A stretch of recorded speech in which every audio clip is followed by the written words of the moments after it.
Seems like the number of participants joining has slowed down. Anyone who will join will catch up later. So for those of you who are joining us today, thank you for joining another episode of Avestria's Women's Health webinar series. We're really, really excited about this one. This will be about HPV, about cervical cancer, and we're featuring two very special guests, which we will introduce slightly later. For those of you who have been on a webinar before, you'll know how the schedule works. For those of you who haven't, here's a quick overview. I will first hand the symbolic microphone over to Linda and Tracy from Avestria. They'll give you a quick rundown of Avestria, what we do, how we know our guests, and then we'll transition over to our guests who will tell you more about their work and insights from their field. We will have time for audience questions at the end. However, if there is a question that comes to mind, feel free to write it in the Q&A box whenever it comes about, and then we will make sure that we answer it at some time during the presentation. This webinar will also be recorded. So if you have to drop off early or if you miss something, then look for the link for an on-demand recording in your inboxes very soon. And lastly, this is an ongoing series. So again, keep your eye on your inbox for the next invitation to our next Women's Health webinar. With all that in mind, I'm going to now turn the microphone over to Linda and Tracy from Avestria, and we will get into the heart of the webinar. Hi, this is Linda. I just want to warn everyone my camera's not working today, so I've asked Tracy to handle the presentation. Tracy? Thank you so much for joining us today. I'm Tracy Dooley from Avestria, and we're just going to tell you a little bit about us and why we got into investing in women's health. So Avestria Ventures is an early stage women's health fund founded in 2019.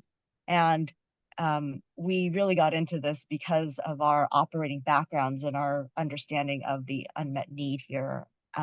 So Linda has an incredible background in M&A and with operating experience. We've known each other since 2010. I have complementary experience starting out in medicine before moving over to the commercial side.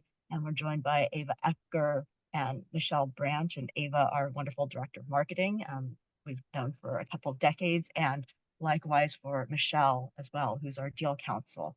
And so we're really we have close relationships and deep industry ties, and we're thankful to be part of this ecosystem. And as part of that, we really understood that there's a need for support for early stage investments, particularly in women's health. And we define women's health as any conditions that affect women exclusively, disproportionately, or differently. And as healthcare operators, we invest broadly across a number of therapeutic indications. And so that includes things like reproductive health or menopause that impact women exclusively, including cervical cancer, right? But obviously HPV also impacts more people than just women. We think about neurodegenerative disease and autoimmunity as areas that impact women disproportionately, or cardiovascular disease or oncology that impact women differently. And broadly across the range of subsectors, we will invest across all subsectors, but we do not invest in consumer or health. And the reason why there's such an unmet need is that a number of you may likely be familiar with these sobering statistics, but unfortunately, women's health has really not been a priority. And that is shown both in the scientific data as well as the funding, but we are also seeing favorable changes from regulatory and policy standpoint, as well as from a public market standpoint and from a capital standpoint. And so it was only in 1993 that women were able to participate in clinical trials. And since then, there's been more push to include diverse data as well in a number of fronts.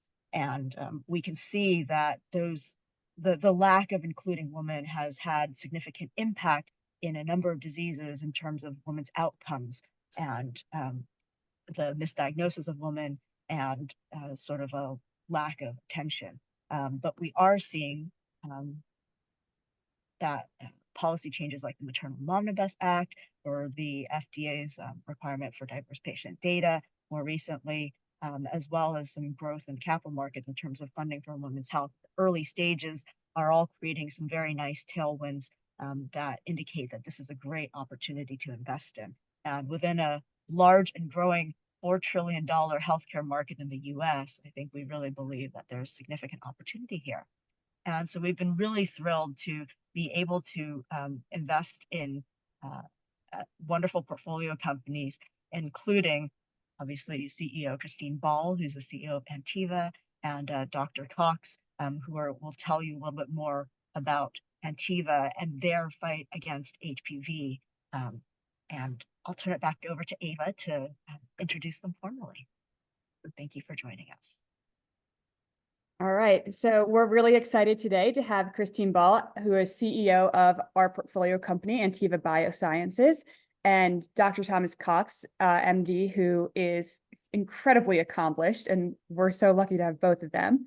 So as a quick bio before I turn the stage over to them, Kristine Ball is the CEO of Antiva Biosciences. During Kristine's more than 20 years of executive experience in the biopharma industry, she has held key roles in building multiple successful biopharma companies that have developed FDA-approved medicines. She has led numerous corporate transactions through her career, including multiple IPOs, M&A transactions, pharmaceutical partnerships, and other private and public financings. For Dr. Tom Cox, he is an OBGYN, the former president of the ASCCP, and former director of the National HPV and Cervical Cancer Prevention Resource Center at the American Social Health Association. Some of you may now know it as the American Sexual Health Association. He has been involved in clinical research on HPV since 1988, when he initiated the first clinical trial on the use of HPV testing in abnormal Pap management, which led to developing the first ASCCP, guidelines for the management of abnormal cervical screening results. He has been a medical consultant for Antiva Biosciences for the past 6 years, and in 2023, which was just last year, he received the ASCCP Lifetime Achievement Award. So with that in mind, we are going to turn the stage over to them, and we're really excited to have you join us today. Thank you both. Great. Thank you, Ava, and the rest of the Avestria team. While Tom puts up his slides, I just want to quickly give an overview of Antiva. First, we're delighted to be part of the Avestria series, so thank you for including us today. Antiva is a clinical stage, privately held biopharma company developing a topical intravaginal treatment for high-risk infections and precancerous lesions caused by HPV. So Tom will spend some time going through the unmet need, and then I will chime in after him talking about how Antiva is hopefully going to help solve that unmet need. So go ahead, Tom. Well, I have been involved in HPV research for almost 40 years, so it's been the biggest part of my professional life, for sure. And let me go back to that last slide. I think many will ask why we need a topical treatment for HPV and of the cervical precancer that it causes. Certainly, we have surgical ways to approach the cervical precancer. We don't have any treatment yet for HPV. So in order to understand why we need a topical treatment for HPV, I felt it was important to give an understanding of the virus, its natural history, how the precancer that it causes is managed, with no options for treating earlier stages of progression, starting with infection. So let's first get to know the virus and its relationship with cervical cancer. Hippocrates first described cervical cancer in 400 BC, but it wasn't until 1729 in Verona, Italy, that an Italian physician noted that he never saw, or almost never saw, cervical cancer in nuns, but that it was extremely frequent in prostitutes. So it was started to be understood that it must have something to do with sexual transmission. But it was not until the 60s that Dr. Rapp at Baylor University felt that it was herpes type 2, and that persisted until 1983, when Sir Hausen, winner of the the 2008 Nobel Prize in Medicine for this discovery that HIV-caused cervical cancer, found that HPV-16 and later HPV-18 were in cervical cancers, and subsequently he and other researchers found 12 other types that we associate with the ability to cause cancer of the cervix, and now the oral pharynx, the anus, the penis, the vagina. So it has a much broader negative impact than originally we thought. So Waldboomers in 1999 did a large population study and found 99.7% of cervical cancers evaluated were found to have HPV. And with this, the International Agency for Research on Cancer said that cervical cancer may be the first human cancer to be found to have a single necessary cause, which is quite a statement. If you have a cancer with a single necessary cause, if you can find a treatment and a vaccine that would both work on knocking this down, you could see the day where women would no longer fear getting cervical cancer, nor some of the other cancers that this causes. So the thing that's is so unusual and understood about this is that despite that it causes cancer, it is by far the most common STD. Nearly all sexually active people, regardless of their sex, gender identity, or sexual orientation, are infected with HPV within months to a few years of becoming sexually active. Transmission is through sexual and genital skin-to-skin contact.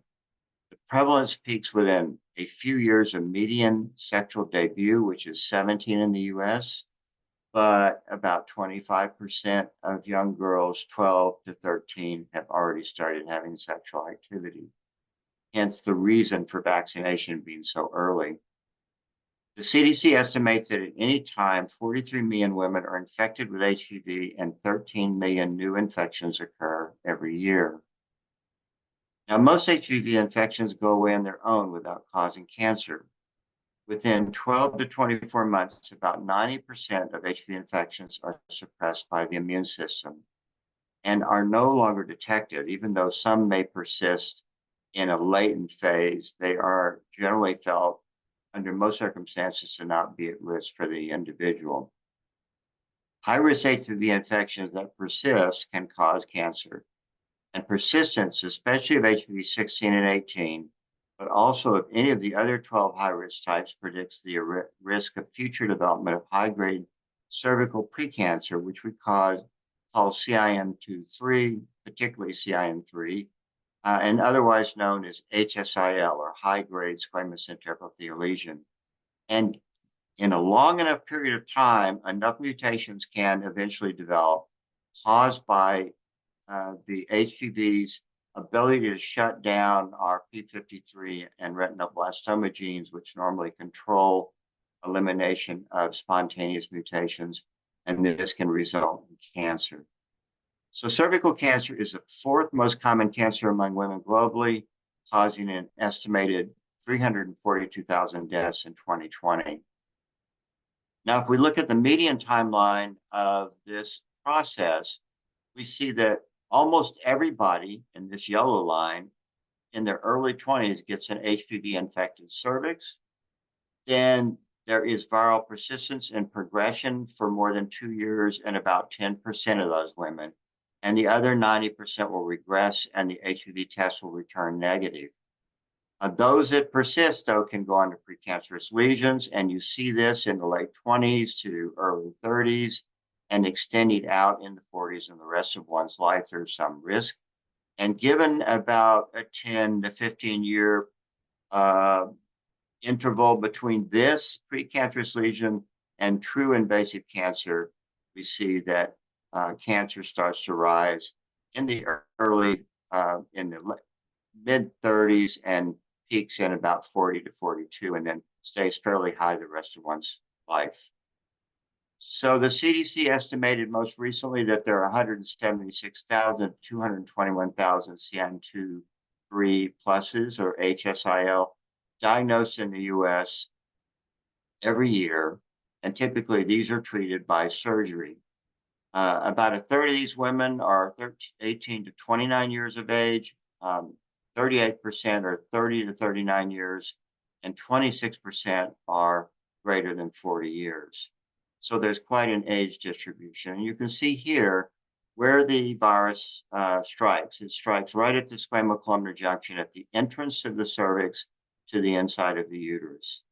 So you also see the histology as the virus makes the nuclei more and more abnormal, mutations accumulate, and eventually enough so that it can invade surrounding tissue. So there's now a vaccine for HPV, so why do we need a new therapeutic? Well, the incidence of high-grade cervical lesions remains high even in developed countries despite the HPV vaccine.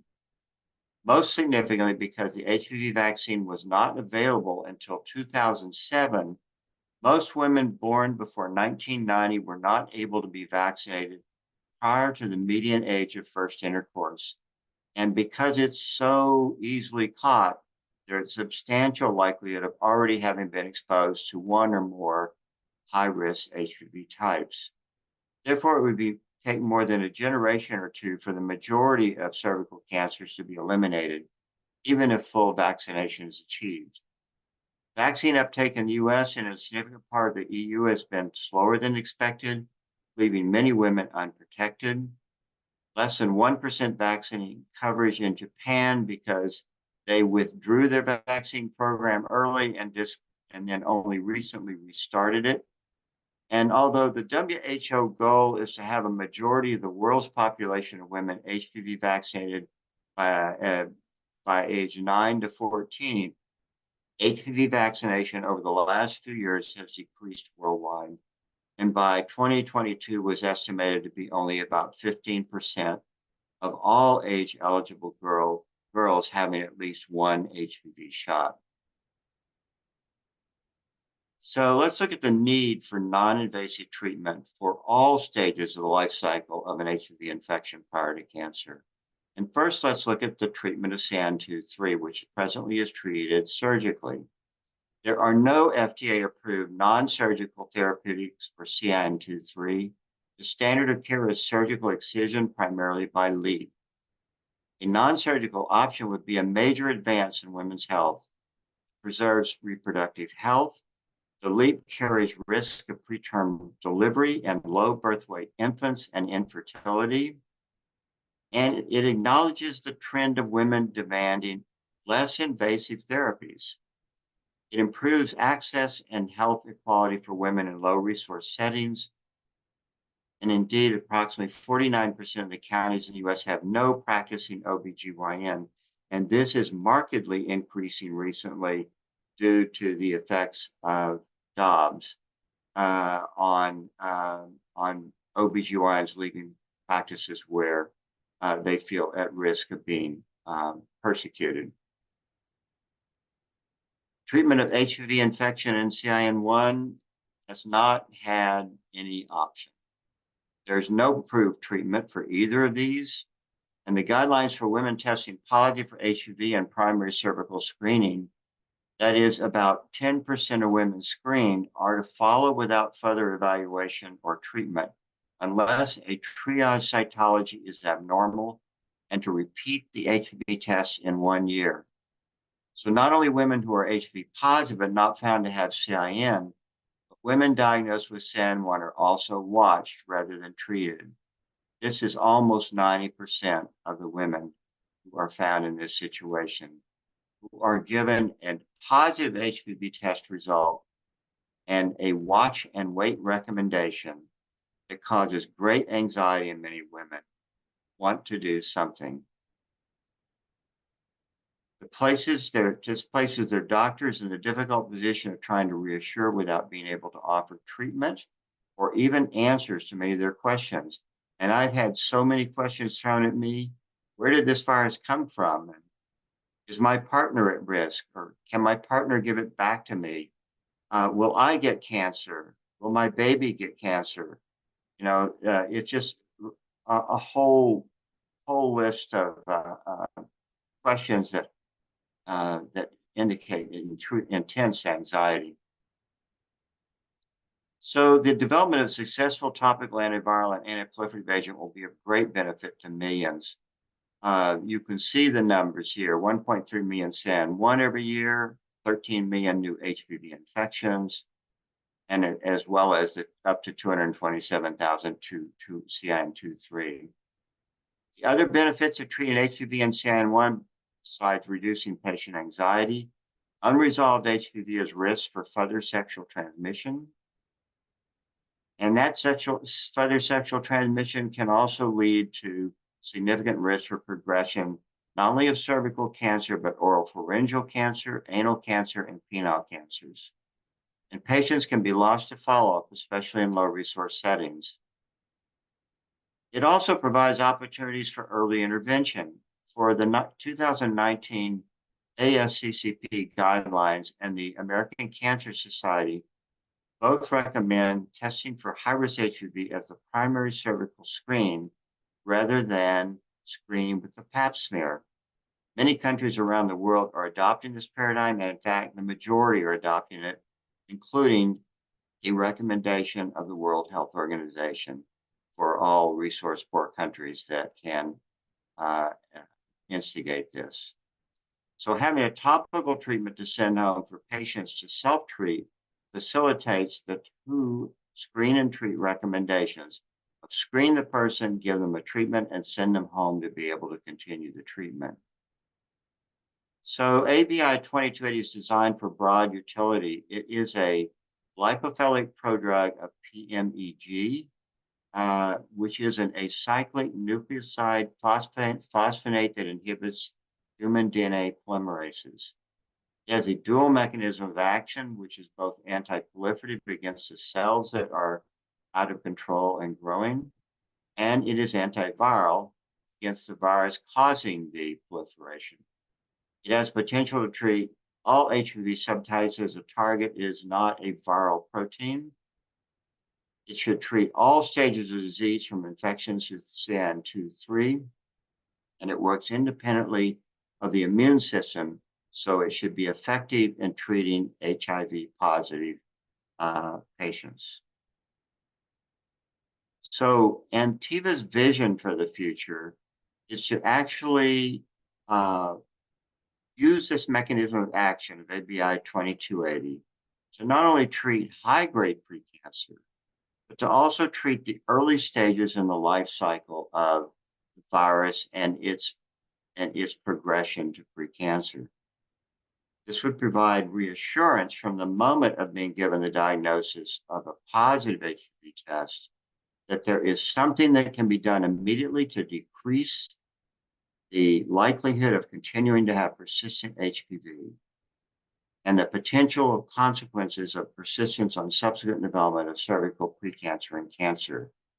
So we would like to be able to treat acute infection, to treat chronic persistent infection diagnosed after persistence of a year or more, to treat CIN1, the earliest stage of precancer, and CIN2-3, and eventually by eliminating all of these, or as much of these as possible, we could hopefully see the virtual elimination of cancer.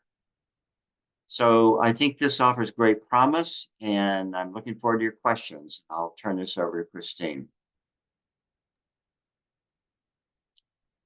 Thanks, Tom.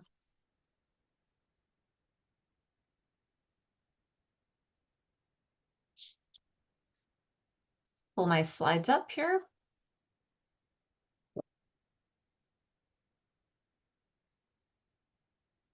So at Antiva, our mission is to stop cancer before it starts, and specifically starting off with stopping cervical cancer before it starts. As you've heard, we are a clinical stage company. We are developing ABI 2280 as a novel first-in-class vaginal insert to treat diseases caused by HPV.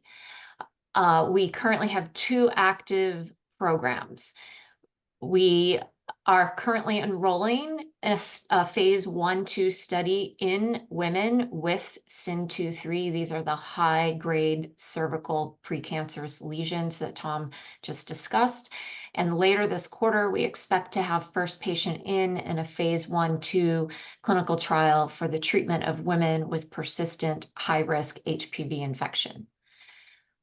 We have a strong IP position on ABI 2280. We expect to have exclusivity through 2043.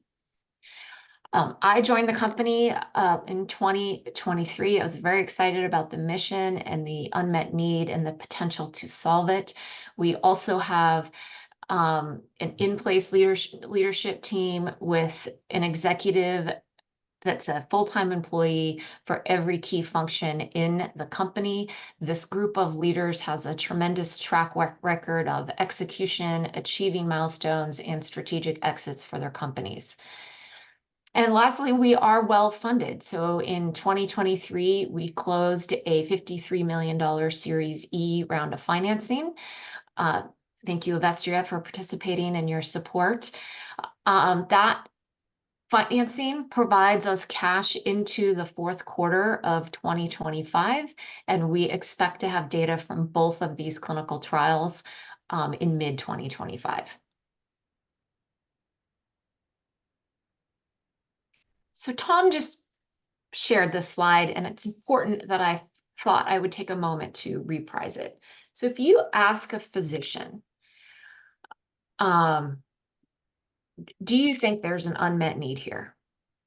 They will tell you the anguish in their patients' faces are real. When the MD has to tell the physician you have an STI, it will most likely resolve on its own, but you can transmit it to your partner, and it can cause cancer ultimately in you or your partner if it doesn't resolve on its own. So there's no treatments available, but we'll watch and wait, and we'll increase the time that you come in for more frequent screenings. That is such an unsatisfactory answer for these patients. And as Tom walked us through, the disease progresses from infection to high-grade lesions to cancer, it can spontaneously regress at any point. But until you get to high-grade precancerous lesions, there is no treatment available for these women. And these surgical procedures that are available, as Tom mentioned, they have significant risk to reproductive health in these women, so much so that those surgeries are not approved for low-grade precancerous lesions. We envision a future where there's no cervical cancer. It's a three-legged stool. Vaccinations are important, frequent screenings are important, and having a treatment that works is also very important. And that's where we come in. We believe that we can treat at any of the stages of disease prior to it turning into cancer. We envision you get diagnosed with HPV infection, and the physician sends you home with a prescription for ABI 2280. The patient would self-administer the vaginal tablet in the privacy of their own home in the evening before they go to bed. We are still working out dose and the dosing regimen in our phase 1/2 ongoing studies.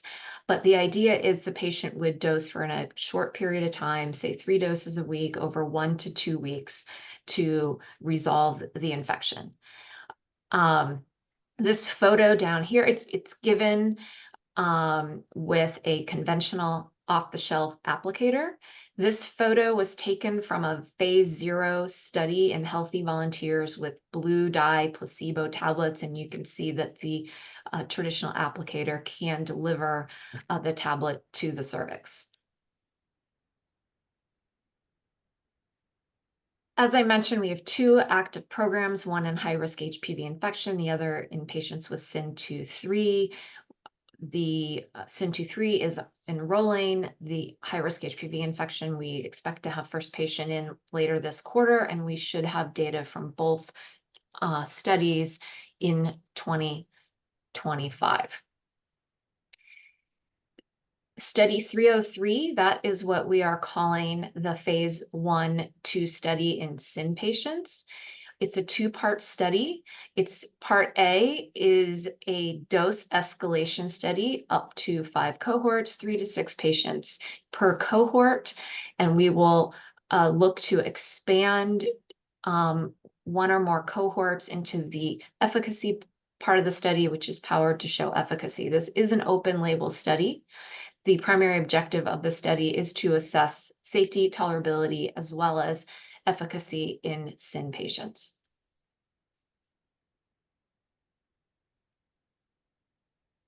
Study 401, which is what we call our phase 1/2 study in women with persistent high-risk HPV infection.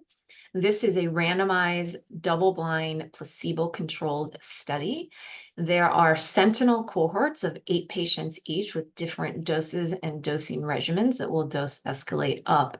And then those cohorts will be expanded based on a pre-specified non-futility analysis into efficacy cohorts. And like the 303 study, the primary objective is to assess the safety, tolerability, and efficacy in women with persistent high-risk HPV infection.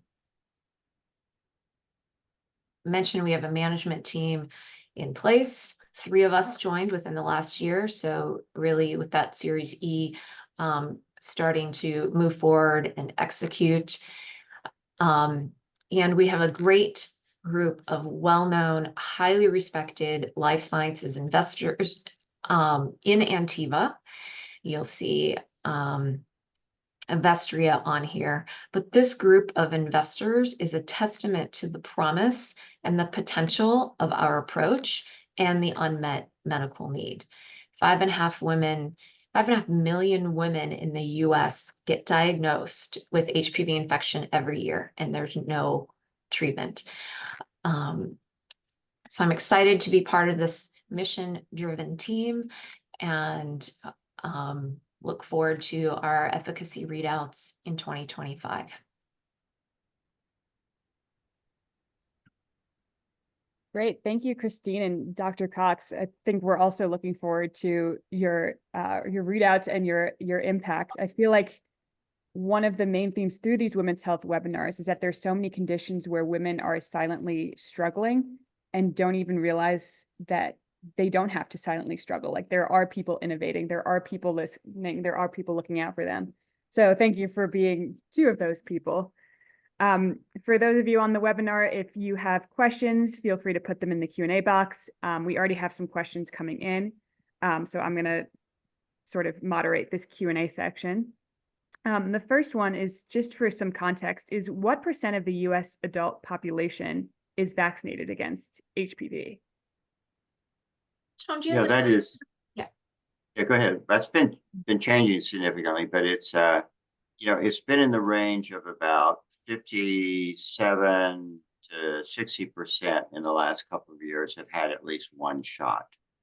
The majority have not had 3. Now, the recommendation at this point in time is that if you are under the age of 15 when you get the shot, you only need to get 2. So, but the women from 15 on, starting at the 15th birthday, the recommendation is to get 3 shots. So a big part of the population has not had all 3 shots yet. And then follow-up question to that, has the incidence of HPV declined in the United States and or globally since the introduction of the HPV vaccine? Have you been seeing that? Yeah, I mean, you would expect that. And I think that there has been a decline seen particularly in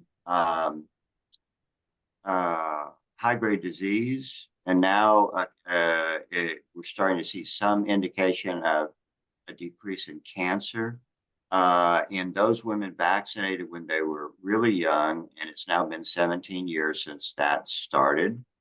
And so we're seeing that. We even saw some decrease this year reported in cancer in the United States.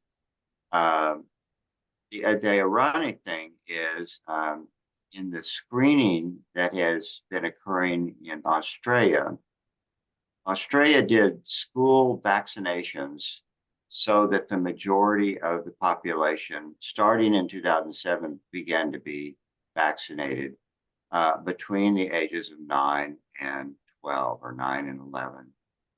So Australia really did it right. They've gotten a good deal of the population vaccinated. And what they haven't gotten vaccinated, they have pretty good herd immunity that is making a difference.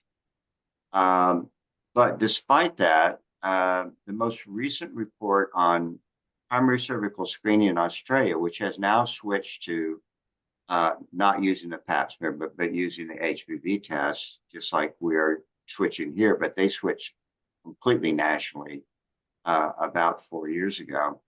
So the first report on looking at that entire population of women screened in a highly vaccinated population of women that were in the vaccinated population range up to 34 years old. So these were women who at least 25 to 34. So they were women in the vaccinated range who are now 25 to 34. They had 2.2% of the population women screened were positive for 16 or 18. That's the two highest risk HPV types. But 13.3% were positive for one of the other 12 high-risk types. So you have there a 15.5% HPV positivity rate in women that were still vaccinated. So that surprised me. I did not expect to see that. I do think that we will see over time decrease in HPV over a long time. And I was deeply involved in development of the Gardasil and Gardasil 9 vaccines, and am still on their data and safety monitoring committee for looking at its protection for oropharyngeal cancer. And so I'm really a vaccine proponent, but it's going to take quite a while to get to where this is going to be able to eradicate the disease and the virus itself that we want to see go away. That's why we're so excited about using something that's non-traumatic and a topical to try to get these earlier phases eradicated. So in combination with the vaccine, eventually we can maybe conquer this cancer. Thank you. And I would just add on to that, that there really is wide discrepancy in countries. As Tom mentioned earlier, the vaccine program is abysmal in Japan. Japan has the highest growing rates of cervical cancer per capita of any country in the world, including all the LMICs. So there really is an unmet need out there, and each country looks very different in terms of their vaccination programs. Wow. And the vaccine hesitancy in this country has only grown, and partly sparked a bit by COVID and political reaction to that. So we are seeing decreased uptake, which is very upsetting to all of us who are very vaccine proponents.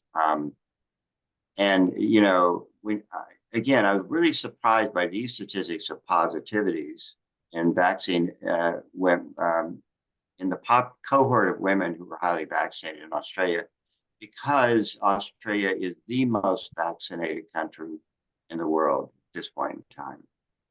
I think that it's going to take, as I said, in my comments, that it's going to take 2 or 3 generations to get to the point where we can hopefully say cervical cancer is truly being eradicated in most places. And it probably in most places means way longer than that, because unfortunately, resource poor countries just have a hard time getting adequate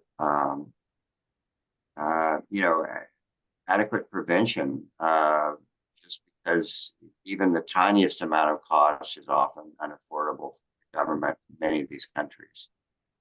So I think that despite the World Health Organization pushing for vaccination of every young woman at early age, at least getting one vaccine shot in, it's going to take a very long time, unfortunately. Wow, that is surprising and upsetting. Yeah. You and Kristine mentioned that Australia is incredibly aware and highly vaccinated. And we have another question from the audience, which sort of goes into that point a little bit more. And she wrote that Antiva's trials are happening outside the US. Why is that? And will that affect your FDA approval? So we are a small, privately held, venture-backed company where capital efficiency and time to data are paramount. And so when we look at what countries to go into, we look at a wide range of factors, but the ability to start the study and get patients on study in a very efficient, quick fashion is a big one. Where are the patients? What are the current screening programs that we can work into, our clinical trials? Also, Australia, for example, has a great, rebate program for companies that do clinical trials there. So that also helps with capital efficiency. We do plan to, move into the US. It is a big part of our global strategy. But we haven't commented specifically on which trial that we will be going forward in the US under an IND. Yeah, I think we need to actually, this is common for a lot of companies have to do it this way, because the FDA kind of makes the hurdle so hard for a while that it's hard to get trials going here. If you can get going in countries that are equally developed, like Australia, but are much better placed to give us data. We have no national data source here in the United States. And all the countries that we are using, maybe not so much Chile, but are really highly data-driven, national data-driven. That the data is available. You can pull up those who are HIV positive, and those that have gotten CN2-3, those who've gotten cancer, et cetera, those who've gotten vaccinated. It is impossible almost in this country to get to those kind of data on a national basis. Yeah, but certainly there are key potential investigators in the US that have the patients, believe they have the patients, are excited about what we're doing, right? Very anxious for us to get going in the US. Yeah, I think we're anxious too. I mean, if something can be helpful and convenient, then why not? And address a huge unmet need. So I think we have time for one last question from the audience, which is how and what should we be advocating for to improve our own healthcare? We've focused a lot on women, obviously, but is there something that men should know as well? Is there something that women should talk to their doctors about? Is there some specific way that they should advocate in order to get the best healthcare? Go ahead, Tom. Well, I think that we've made a huge stride in the last number of years.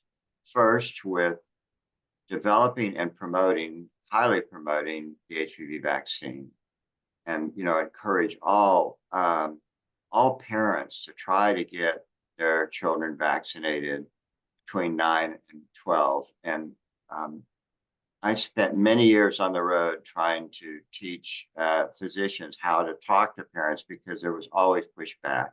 My child will never have intercourse. I'm not going to be that's not going to happen. And so she wouldn't need that. And it's an STD. No way am I going to give her an STD vaccine.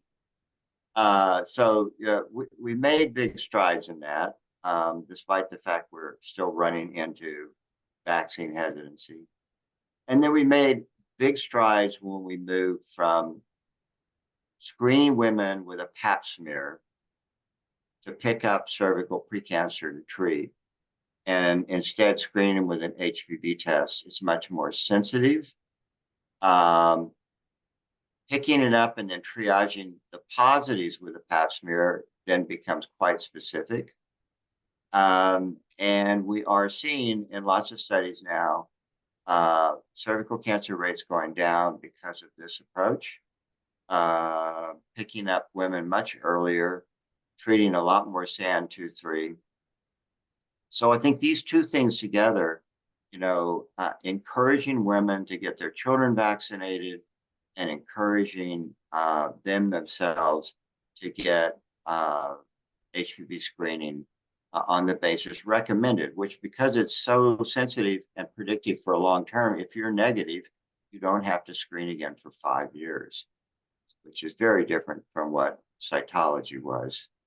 So, I think that just encouraging women to do these things. I wish I could say there was a magic pill you could take to make HPV go away, but I guess that's what we're trying to do. Yes, imagine. I was just about to say that. Yep. That's We're so excited. Kristine, magical tablet. Tablet.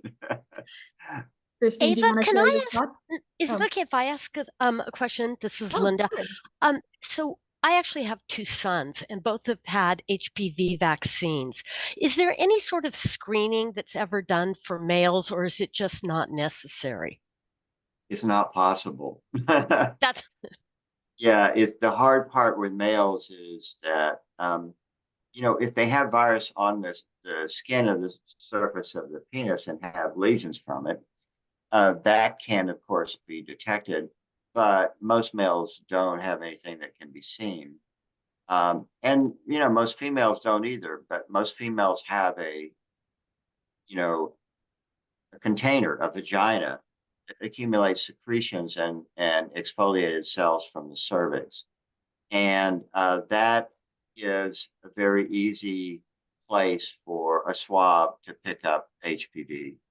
And we just don't have the same kind of access to an infected area with that kind of viral load being dropped out in a male. So it isn't really possible to screen men at this point in time. But congratulations on getting your sons vaccinated. thanks. That is just as important too. We have to remember that that males get anal cancer, they get oropharyngeal cancer. In fact, males are 2 or 3 times as likely to get oropharyngeal cancer from HPV as females. Females, on the other hand, are twice as likely to get anal cancer from HPV as males. And I think we can understand just because of the normal sexual activities, why that kind of thing is the case. But it's very important to get both. And then, of course, the more you get vaccinated males and females, the higher the rate of herd immunity occurs. And that protects everybody. Yeah, so get screened, get vaccinated, and help others in the process. That's Kristine, right. is there anything that you wanted to add to close this off? No, we're just very excited about our mission. There's a huge unmet need here. And really these 2 trials, we are just heads down and execute, and hopefully we'll have the data positive and there'll be a path forward towards approval. And we're excited for you. And thank you again. We're probably going to close out the question and answer portion, but if there are any audience members that have a question, feel free to email one of us and we will try and get an answer to you. Thank you again to Dr. Cox and Kristine for what you're doing, what you have been doing for advocating for women and protecting men too in the process. We were really thrilled to have you today. And I think our audience can agree that this is something maybe we don't think about, like Dr. Cox said, like, especially maybe as parents, like, oh, my child won't possibly have intercourse. But it's something that we do need to know and we do need to address. And there's a huge white space, as you mentioned. So thank you for doing what you're doing to fill it.